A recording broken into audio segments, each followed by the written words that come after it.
Voice proper है? तो आप सभी लोगों को गुड मॉर्निंग। बच्चों, हम लोग पढ़ रहे हैं क्या? इंडियन जियोग्राफी में नदी तंत्र या रिवर सिस्टम।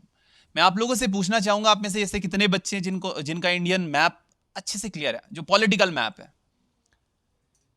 नाइस। राजनीतिक मानचित्र जिनका क्लियर है, उनको पता है स्टेट्स कहां कहां हैं। मैंने आपको पिछली बार बहुत शानदार तरीके से मैप को याद कराने की कोशिश की थी, समझाने की कोशिश की थी। तो कोई नहीं, ठीक है, हम लोग सब समझेंगे, लेकिन what we are going to discuss is your river system या नदी तंत्र। सबसे पहले एक बात करते कि आखिर एक रिवर होती क्या, एक नदी होती क्या है, फिर तंत्र में तो फिर आएंगे हम लोग। और मैं चाहूंगा कि आप लोग डीप फोकस के साथ सुने, व्यक्तिगत वार्तालाप थोड़ी देर के लिए बंद कर दें। नदी किसे कहा जाता है?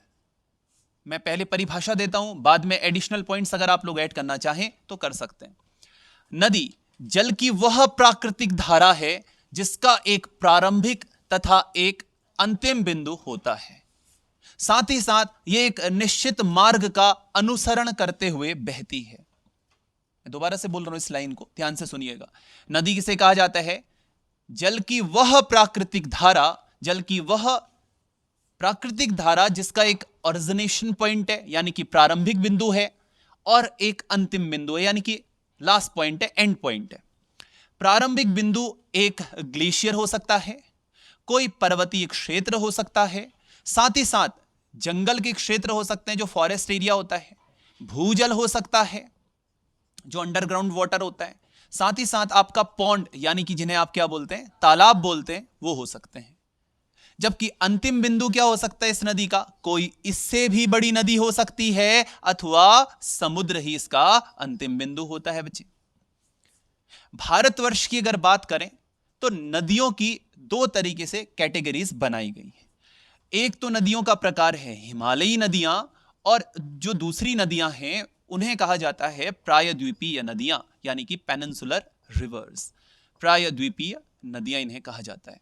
जो हिमालयी नदियां हैं इनका ओरिजिनेशन हिमालय और इसके आसपास के क्षेत्रों से होता है, जबकि प्रायद्वीपीय नदियों का जो ओरिजिन है बच्चे, वो कौन सा क्षेत्र है अगर देखने की कोशिश करें तो ये आपको एक माउंटेन रेंज मिलेगी, पूरब से पश्चिम या पश्चिम से पूरब दिशा की ओर फैली हुई विंध्याचल माउंटेन रेंज। इस विंध्याचल और यहीं पर पास में मिलेगी आपको सतपुड़ा माउंटेन रेंज।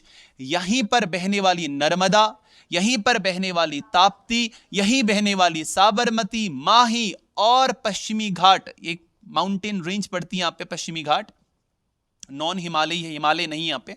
इससे बहने वाली गोदावरी, कृष्णा, कावेरी, तुंगभद्रा और सैकड़ों सैकड़ों नदियां जो दक्षिण के क्षेत्र में इस प्रायद्वीपीय क्षेत्र में बहती हैं, प्रायद्वीपीय नदियों के नाम से जानी जाती है। एक हल्का सा कंपैरिजन हम इसका भी लेंगे कि आखिर हिमालयी नदियां और प्रायद्वीपीय नदियों में अंतर क्या है। प्रायद्वीप का मतलब अंग्रेजी भाषा में प्रायद्वीप को पेनिनसुला कहा जाता है। पेनिनसुला इसे कहा जाता है। तो हम लोग देख रहे हैं बच्चों की दो प्रकार से नदियों का कैटेगराइजेशन किया गया है, और अगर आप इस मानचित्र के माध्यम से समझने की कोशिश करें तो ये जो पूरा का पूरा रीजन यहां देखने को मिलेगा, यहां से इधर की तरफ ये कंप्लीट हिमालयन रीजन है। और अगर हिमालय की बात करूं तो मैं कई बार, सैकड़ों बार यहां पर क्लास के अंदर बता चुका हूं कि हिमालय के अलग अलग देशों में अलग अलग नाम हैं। ये पूरी माउंटेन रेंजेस हैं आपकी। अगर आप अफगानिस्तान में चले जाओ तो हिमालय को हिंदू कुश कहा जाता है। पाकिस्तान में आ जाओ तो इस क्षेत्र में सुलेमान और किरथर माउंटेन रेंजेस देखने को मिलती हैं। वहीं अगर आप नेपाल चले जाओ तो हिमालय माउंटेन श्रृंखला का नाम सागरमाथा, और साथ ही साथ माउंट एवरेस्ट का नाम भी सागरमाथा देखने को मिलेगा। पूरे भारतवर्ष में से हिमालय, नॉर्थ ईस्ट में तो फिर मिरी, आबोर, डाबला, मिश्मी, बहुत सारी माउंटेन रेंजेस के नाम से इसे जाना जाता है। और म्यांमार के क्षेत्र में से कहा जाता है अराकान योमा। तो बच्चे, ये बहुत ऊंचाई वाले क्षेत्र हैं, और ऊंचाई वाले क्षेत्रों में एक होती है आपकी हिमरेखा। हिमरेखा या आइस लाइन किसे कहा जाता है? ऐसी बर्फ की रेखा या ऐसी आप कह सकते हैं मैन मेड लाइन जिससे ऊपर हमेशा बर्फ ही मिलेगी। और ये ऑलमोस्ट जो है हिमालयन रीजन में है 4000 मीटर की। 4000 मीटर से ऊपर की जो लाइन मिलेगी आपको, उसे हिमरेखा या आइस लाइन के नाम से जाना जाता है। अर्थात उसे 4000 समुद्र तल से आप 4000 मीटर की ऊंचाई से ऊपर जाएंगे तो बर्फ ही बर्फ मिलेगी आपको। ठीक, इसके अतिरिक्त अगर देखा जाए तो यहां से जो है ये बर्फ पिघलेगी भी ठोस रूप में है, बर्फ पिघलेगी तो सैकड़ों नदियां जो हैं हिमालयी क्षेत्र से इधर की ओर बहते हुए आती। इधर की ओर क्यों बहते हुए आ रही? क्योंकि इधर की ओर आपको स्लोप मिलेगा। ये नीचे डाउन का एरिया है, नीचे निचला एरिया है, तो इधर की ओर नदियां बहती। तो जो हिमालय से नदियां बह रही हैं वो नदियां कौन सी कहलाई आपकी? हिमालयी नदियां। प्रायद्वीप किसे कहा जाता है? इसलिए मैंने इस मैप को यहां पर रखा है, अब ध्यान से समझ लीजिएगा। प्रायद्वीप या पेनिनसुला कहा जाता है उस भौगोलिक क्षेत्र को, उस भूमि के हिस्से को जो तीन तरफ से जल से घिरा हुआ हो। तीन तरफ से पानी से घिरा हुआ क्षेत्र जो है बच्चे क्या कहलाता है आपका? राइट, पेनिनसुला कहलाता है। तो ये भूमि का क्षेत्र भारत भूमि का क्षेत्र है, अरब सागर, बंगाल की खाड़ी और नीचे हिंद महासागर से घिरा हुआ है। हालांकि अरब सागर और बंगाल की खाड़ी खुद हिंद महासागर का ही हिस्सा है। तो ये तीन तरफ से घिरा हुआ है। तो एक बात मैंने आपको समझाई कि यहां पर इस क्षेत्र के अंदर जो भी बहने वाली नदियां हैं, अर्थात जो नॉन हिमालयन रिवर्स हैं, वो सारी की सारी नदियां कौन सी कहलाती हैं? पेनिनसुलर रिवर्स या प्रायद्वीपीय नदियां। ये प्रायद्वीपीय नदियां कैसे बहती हैं और आज इनका वेग इतना धीमा क्यों है, इसको हम लोग अलग से समझने की कोशिश करेंगे। अब नदी के बाद नदी तंत्र की बात करते हैं। आखिर उम्मीद है आप समझ पाए होंगे से। अब नदी तंत्र का क्या मतलब होता है? बच्चों, हम इस बात को समझते हैं कि एक नदी जल की वह प्राकृतिक धारा है जिसका एक प्रारंभिक बिंदु तथा एक निश्चित अंतिम बिंदु होता है। अंतिम बिंदु इसका कोई बड़ी नदी या समुद्र का किनारा या समुद्र हो सकता है। अब नदी तंत्र का मतलब है कि जब एक मुख्य नदी का प्रवाह हमें देखने को मिलता है, एक मुख्य नदी जब बहती है तो इसके साथ कई सारी छोटी छोटी नदियों का समूह भी इसके साथ बहता है, अर्थात इस पर आकर मिलता है। तो ये पूरा का पूरा क्षेत्र यानी कि ये नदी जो है एक पूरे के पूरे तंत्र का निर्माण करती है। इसे हम लोग नदी तंत्र के नाम से जानते हैं। और यही क्षेत्र जहां से ये मुख्य नदी बहते हुए आ रही है और जहां से इसकी कई सारी छोटी छोटी सहायक नदियां बह रही हैं, ये पूरा का पूरा जो क्षेत्र है ये नदी का बेसिन कहलाता है। नदी का कहलाता है बच्चे क्या? बेसिन। तो बेसिन किसे कहा गया? नदी और उसकी अन्य सहायक नदियों का पूरा क्षेत्र। इसको ऐसे समझिए, आपका घर किसी ना किसी स्क्वायर फुट में बना होगा, इतने इतने स्क्वायर फुट में घर बना रहता है। यानी कि जब घर को देखा जाता है तो उसकी लंबाई और उसकी चौड़ाई देखी जाती है, यानी कि उसका क्षेत्रफल देखा जाता है ना। कोई जमीन है आपके पास, जमीन का क्षेत्रफल देखा जाता है फिर, या नहीं देखा जाता? या लीटर में नापते हो? क्षेत्रफल, एरिया ही देखते हैं हम लोग, भूमि का एरिया देखा जाता है। ऐसे ही बच्चे एक नदी है और नदी की जो कई सारी सहायक नदियां होती है, इसका पूरा क्षेत्रफल जो पूरा क्षेत्रफल होता है उसे ही बेसिन कहा जाता है। तो river basin is nothing but the total geographical area of the main river and it's tributaries.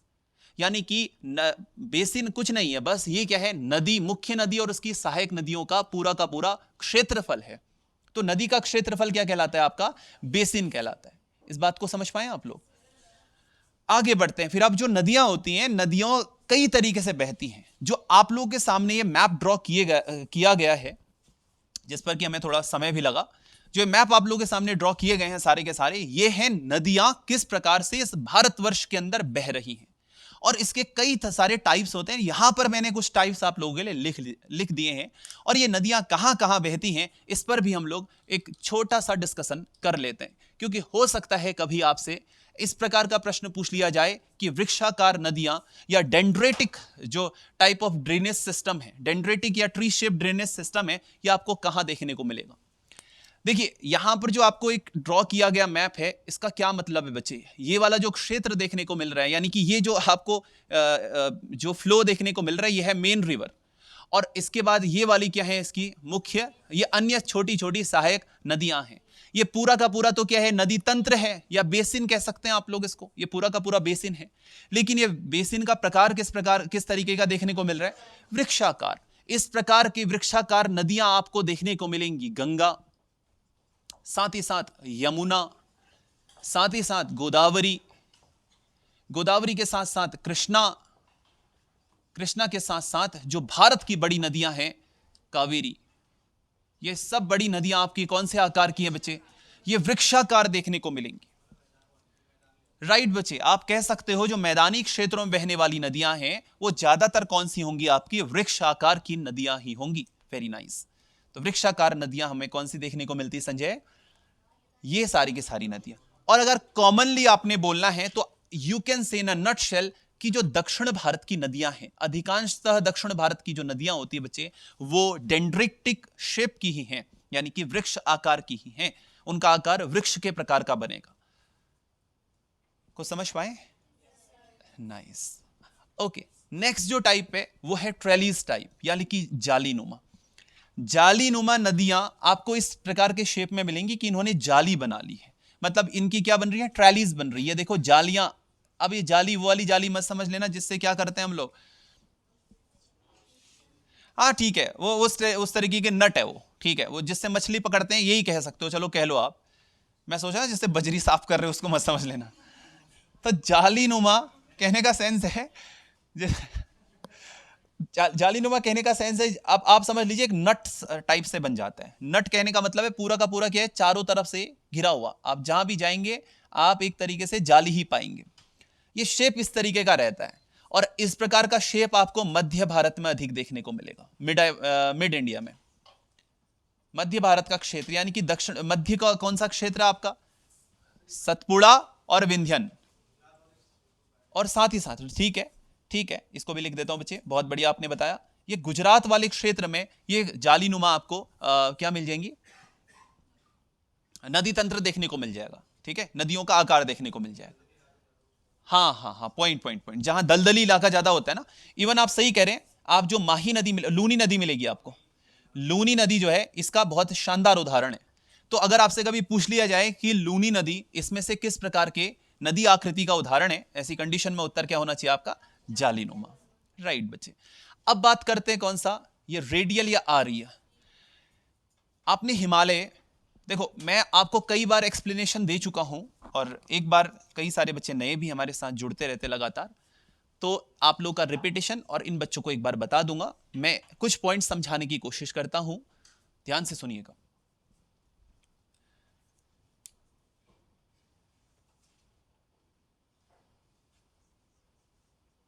उम्मीद है समझ पाए होंगे मैं क्या बताना चाह रहा हूं।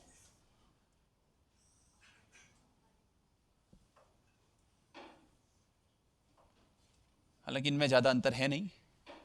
अब ये चार अलग अलग आकृतियां आप लोगों के समक्ष मैंने प्रस्तुत करने की कोशिश की है बच्चे। सबसे पहली आकृति को हम लोग पर्वत कहेंगे,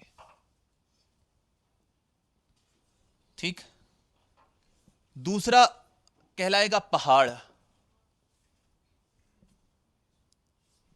तीसरा कहलाएगा आपका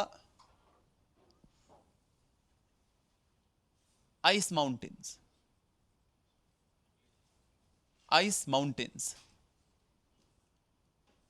या आइस की जगह ना स्नो शब्द इस्तेमाल करना ज्यादा सही रहेगा, स्नो माउंटेन्स। और चौथा जो टाइप मिलेगा बच्चे, इसे हम लोग कहते हैं ग्लेशियर्स।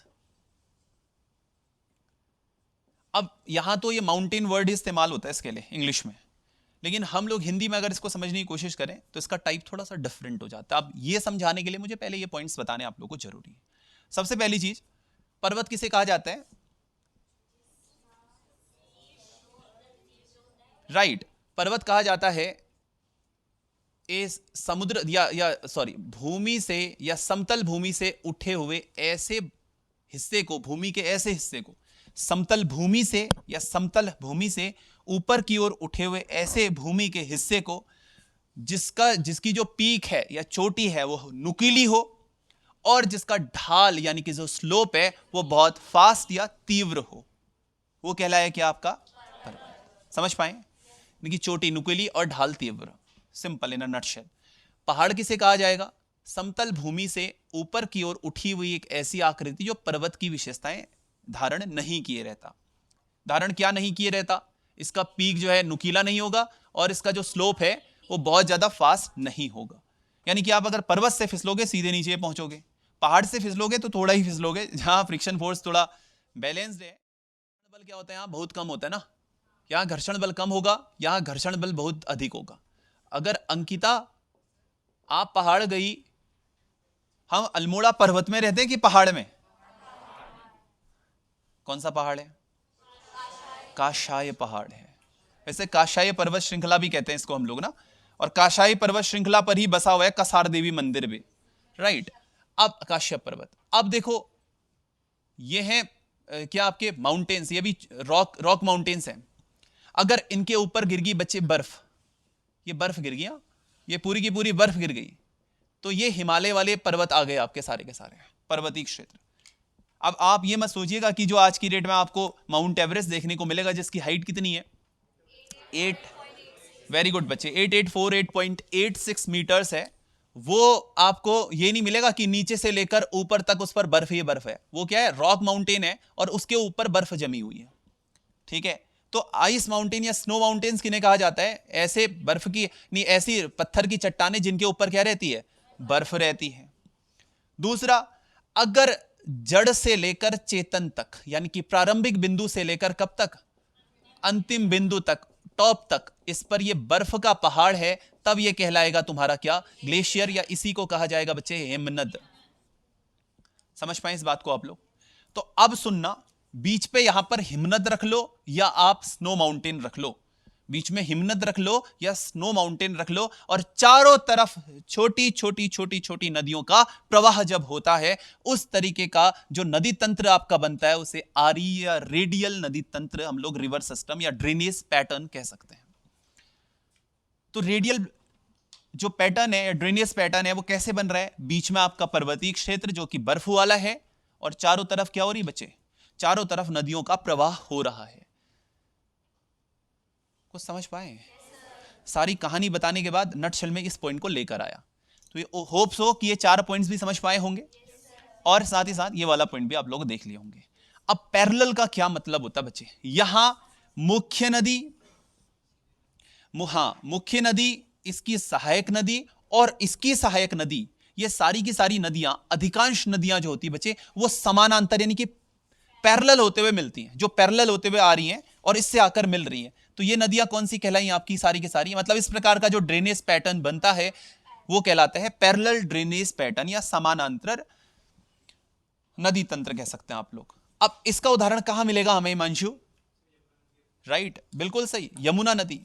अब देखो ऐसा है ना, मैं आपको एक बात और बता देता हूं, यमुना बहुत लंबी नदी है बच्चे, कहीं पर उसका पैटर्न इस प्रकार का मिलेगा, ठीक है, कहीं पर जो है वृक्षाकार मिलेगा। तो इस तरीके से कैटेगरी आप पूरी तरह डिफाइन तो नहीं कर सकते, लेकिन कई सारे जो अधिकांश क्षेत्र आपको देखने को मिलेंगे समानांतर में, तो यमुना नदी जो है वो समानांतर, अधिकांश रीजन में वो समानांतर नदी तंत्र के माध्यम से या ड्रेनेज पैटर्न अपना बनाती है।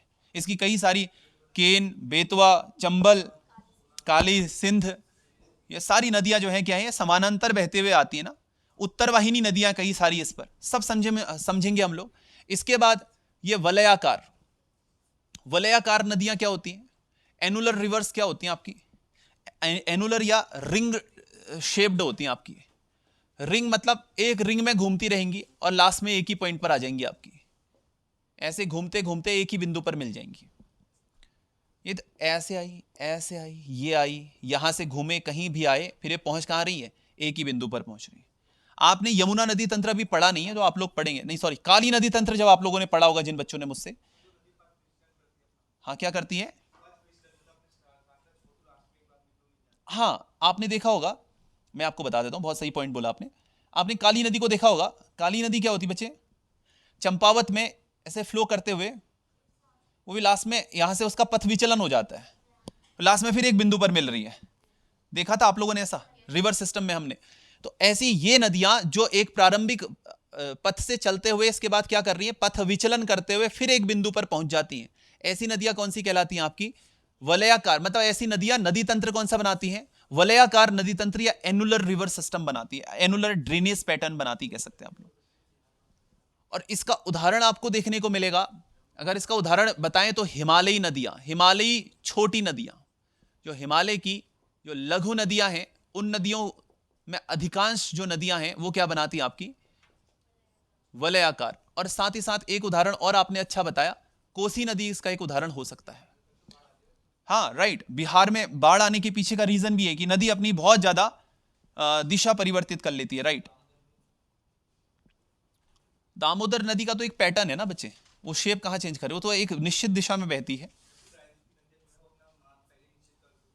वो तो क्योंकि पुरानी हो चुकी है, बहुत लाखों सालों से बह रही हैं, उस पर आपको मैं जस्ट आगे बताता हूं। ऐसी कुछ नदियां आयताकार हैं, कुछ नदियां मिल जाएंगी आपको पक्षाकार। पक्षाकार का क्या मतलब होता है अंको, अब समझना। पक्षाकार का मतलब होता है बच्चे, एक मुख्य नदी की जो सहायक नदियां है ना, वो सिर्फ एक ही दिशा से आ रही हैं, ऐसा नहीं है कपिल कि और दिशा से नहीं आएंगी, आएंगी और दिशा से भी, लेकिन अधिकांश नदियां कहां से आ रही हैं आपकी? एक ही दिशा से आ रही हैं। और यह सवाल मैं छोड़ता हूं आप पर, this is the question of the day, कौन सी नदी है जो पक्षाकार नदी है? कोई 4 उदाहरण दे दीजिएगा मुझे आप लोग, भारत में पक्षाकार नदियों के 4 उदाहरण बोलिए, मैं सुन रहा हूं। पक्षाकार नदियां, पक्षाकार नदियां का मतलब बच्चे क्या है? पक्ष का मतलब ही क्या होता है?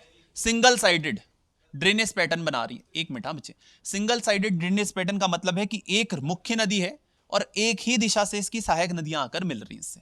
ऐसा नहीं है कि दूसरी साइड से इससे नदियां आकर नहीं मिलेंगी, मिलेंगी जरूर, लेकिन वो उनकी संख्या जो है बहुत कम होगी। हाँ, यमुना भी इसकी सहायक कह सकते हो आप एक तरीके से। नहीं, हाँ नहीं, गंगा की भी नहीं, गंगा की ना राइट ट्रिब्यूटरी और लेफ्ट ट्रिब्यूटरीज दोनों हैं बच्चे। हिमालयी नदियां अधिकांश सहायक नदियां इसकी, लेकिन उसको हम लोग ना, हम उसको रखते हैं कहां पे? वृक्षाकार में, क्योंकि उसकी बहुत सारी और ट्रिब्यूटरीज भी हैं बच्चे, बहुत सारी छोटी छोटी और सहायक नदियां भी उसकी। ब्रह्मपुत्र नहीं, नहीं पक्षाकार नहीं ब्रह्मपुत्र। अगर ब्रह्मपुत्र की बात करते हो तो ब्रह्मपुत्र आप ये पक्षाकार नहीं मिलेगी, वो वृक्षाकार की मिलेगी, वृक्षाकार की मिलेगी। तो बहुत सारी नदियां मिलती हैं यार, आप नदी तंत्र आने दो एक बार, बहुत कुछ मिलेगा। हाँ राइट राइट, तो बहुत कुछ मिलेगा। अच्छा एक चीज और, जो पंजाब है, पंजाब 5 नदियों से मिलकर बना हुआ है ना, कौन कौन सी हैं? सीक्वेंस के साथ, झेलम, चेनाब, रावी, व्यास, सतलुज, ये 5 नदियां। और ये 5 नदियां पहले अलग अलग जाती, अलग अलग जगह में जाती हैं, और मिठानकोट के पास, पाकिस्तान में मिठानकोट के पास मिल जाती है किससे? सिंधु से। पहली ये नदियां मिलती हैं सराय सिंधु पर, सराय सिंधु एक जगह पड़ती है पाकिस्तान में ही, वहां पर ये नदियां सतलुज से मिलती हैं, और फिर सतलुज जो है फाइनली मिठानकोट या मिथनकोट के पास में सिंधु नदी से मिल जाती है। तो ये नदियां भी क्या करती हैं? वलयाकार पथ का अनुसरण करती है, अलग अलग दिशा से बहते हुए आ रही हैं और एक ही बिंदु पर आने वाले समय में मिल रही हैं। तो कई सारी नदियां मिलकर भी वलयाकार पथ का निर्माण कर सकती हैं। अभी जितना समझ आया ठीक, नहीं समझ आया परेशान मत होना इसके लिए, ठीक है? इंपॉर्टेंट फैक्ट्स बस मोटा मोटा आइडिया लगाने के लिए मैंने आप लोगों को समझाने की कोशिश की थी, ठीक है? उम्मीद है कुछ तो समझ में आया ही होगा। चलिए ठीक है, अब बढ़ेंगे हम लोग आगे और बात करते कुछ महत्वपूर्ण बिंदुओं की। ठीक, मैं इसे मिटा दूं फिर? चलो ठीक है बच्चे, रुको एक मिनट। तो अब जो है बेसिकली हम लोग क्या कर रहे हैं, अपवाह तंत्र के 2 टाइप पहले समझ लेते हैं। अपवाह तंत्र या ड्रेनेज पैटर्न के 2 टाइप होते हैं आपके, इसको साइट पर लिख लेना कहीं आप लोग। ड्रेनेज पैटर्न के 2 टाइप, एक तो क्रमवर्ती सिक्वेंट ड्रेनेज पैटर्न, दूसरा अनुक्रमवर्ती या अक्रमवर्ती कह सकते हैं आप लोग इसको, इनसिक्वेंट ड्रेनेज पैटर्न। क्रमवर्ती अपवाह तंत्र किसे कहा जाता है? ऐसी नदियां क्रमवर्ती अपवाह तंत्र के अंदर या सिक्वेंट ड्रेनेज पैटर्न के अंदर आती हैं जो एक निश्चित ढाल का अनुसरण करती हैं, अर्थात एक निश्चित ढाल में या जो लैंड के अकॉर्डिंग जो स्लोप है उसके अकॉर्डिंग होते हुए बहती हैं। ऐसी नदियां कौन सी कहलाती हैं? ये क्रमवर्ती अपवाह तंत्र के अंदर रखी जाती हैं। इसके भी 2 टाइप हैं, एक तो है अनुवर्ती, एक है परवर्ती। अनुवर्ती को भी आप समझ लीजिए इसी की तरीके की डेफिनेशन है, यानी कि वो एक निश्चित ढाल का अनुसरण कर रही है, और इसके उदाहरण है गोदावरी, कृष्णा और कावेरी। मैं दोबारा से बता देता हूं, ऐसी नदियां जो एक निश्चित ढाल का अनुसरण करती हैं, एक निश्चित ढाल में होते हुए बहती हैं, वो कहलाएंगी क्रमवर्ती अपवाह तंत्र, और उसका पहला उदाहरण अनुवर्ती है। अनुवर्ती क्रमवर्ती एक ही है, आप ये तरीके से समझ लीजिए इसको। तो अनुवर्ती या कॉन्सिक्वेंट ड्रेनेज पैटर्न के उदाहरण में कौन कौन से आती हैं? गोदावरी, कृष्णा और कावेरी। वाइल जब हम परवर्ती या सबसिक्वेंट ड्रेनेज पैटर्न की बात करते हैं, यहां पर क्या होता है, जो मुख्य नदी है उस पर ये नदियां समकोण पर आकर मिलती हैं। जा तो एक क्या रही, निश्चित पैटर्न को फॉलो कर रही है, निश्चित ढाल की दिशा में बह रही है, लेकिन ये किसको फॉलो कर रही है? समकोण को फॉलो कर रही है, यानी कि समकोण पर आकर मिल रही है। समकोण समझते ना आप लोग? हाँ 90 डिग्री को फॉलो, आप एग्जैक्ट 90 डिग्री नहीं होगा, लेकिन बस उदाहरण के तौर पे बना रहा हूं आपका, एग्जैक्ट 90 डिग्री ऐसा कुछ। नेक्स्ट, अब एक होती है आपकी अनुक्रमवर्ती। अनुक्रमवर्ती नदियां वे नदियां जो निश्चित ढाल का अनुसरण नहीं करती।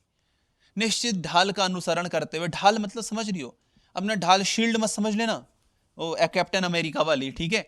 शील्ड का क्या मतलब, ढाल का क्या मतलब है, स्लोप, एक निश्चित स्लोप पे बह रही बच्चियां।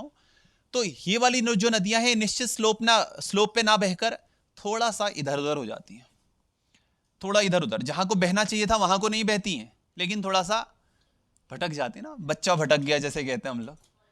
क्यों हेम, क्यों, कॉलेज जाकर, हाँ राइट, कॉलेज जाकर बच्चा भटक जाता है, नहीं वो तो दिशा उसको फिर से मिलती है वहां, ऐसा नहीं। हाँ कुछ कुछ स्थितियों में जो है थोड़ा वो भटक जाता है, मैं समझ सकता हूं। अच्छा, दिशा मिल जाती है उसे कॉलेज जाके। अब पता चल रहा बेटा तुम्हें कौन कौन सी दिशा मिली है।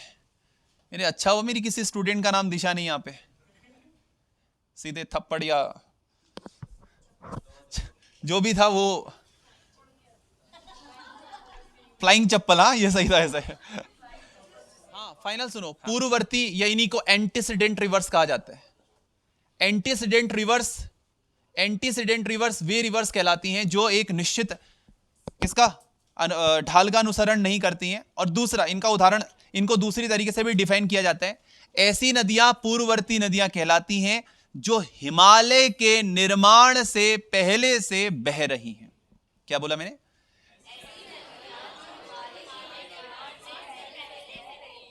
क्या शानदार तरीके से तुमने बताया यार, हिमालय के निर्माण से पहले से बह रही हैं। ठीक है, एक सवाल आज का क्वेश्चन ऑफ द डे आप लोगों के लिए रहेगा। पहले अब सुनिएगा, क्यूओटीडी मतलब question of the day. Himalaya के निर्माण से बहने वाली 3 नदियों का उदाहरण हमें शानदार तरीके से इस भारत भूमि में भी देखने को मिलता है बच्चे। कौन से?